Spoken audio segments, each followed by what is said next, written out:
Good morning, everyone. For those of you who don't know me, I'm Nathaniel, a member of Core Sports and OFAM. A few weeks ago, Meg asked me to give a snapshot, and my first reaction was that I don't believe there's anything special at all about me. But Jenny and Johnny have both commended me for being invitational to the people around me. And at least one friend has been to, every single sport we've played, and several have been to both church and engaged group time. And when I say it like that, it almost seems like I'm doing something special, but I promise I'm not. I just care about the people around me, and I want to share all aspects of my life with them, which includes sharing Jesus too.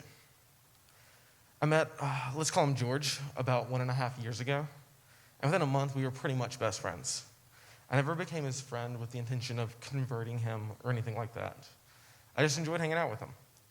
He's one of my closest friends, and now he's been to church more times in the past year than in the previous 10. He's played several sports with Core, and he's joined us on several other activities. Over the past year, I've slowly seen him become more and more curious about my beliefs. I've seen my roommates witness him, and he's even come to me with questions about Jesus.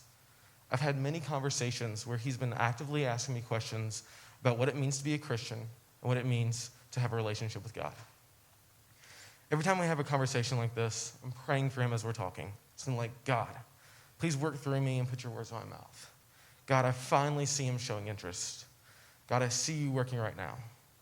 But every time it ends with George saying, I have enough things in my life. I don't really think I need God. It breaks my heart each and every time. I often become discouraged, and I really struggle with this rejection of God that I see in George, and to an extent, all of my friends that I've been consistently inviting to pretty much everything. I see the beginnings of God working in others through me, but I see the rejection over and over again. I'm still struggling and asking God why I don't get the chance to see just one of my friends accept Christ and pursue a relationship with Jesus. When I mentioned this to Meg, she referenced 1 Corinthians 3, 5-9. What, after all, is Apollos? And what is Paul? Only servants, through whom you came to believe, as the Lord has assigned to each his task. I planted the seed, Apollos watered it, but God has been making it grow. So neither the one who plants nor the one who waters is anything, but only God who makes things grow. The one who plants and the one who waters have one purpose, and they will each be rewarded according to their own labor. For we are co-workers in God's service. You are God's field, God's building. I see these words of encouragement, and I know that God has a role for each one of us in the lives of the people around us.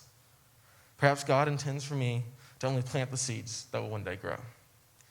On the surface, I want to say that I trust God to continue to work in the lives of the people around me. But it's so hard to see that rejection over and over again. I sometimes feel like all the pressure is on me, and I have to be the perfect Christian, the perfect evangelist to the people around me. However, I know both through God's word and God working through others in OFAM and my engage group that I am not in this alone. 2 weeks ago, I brought 4 friends with me to the Core basketball game. We lost the game, but what I loved the most was that at one point, every one of my friends were either on the court playing or talking to someone in Core that they had just met. At the end of the game, we invited the other team to come pray with us, and the entire other team and all of my friends joined as we prayed together. I am still struggling to trust God to work on his time and not mine, but I know one thing for sure.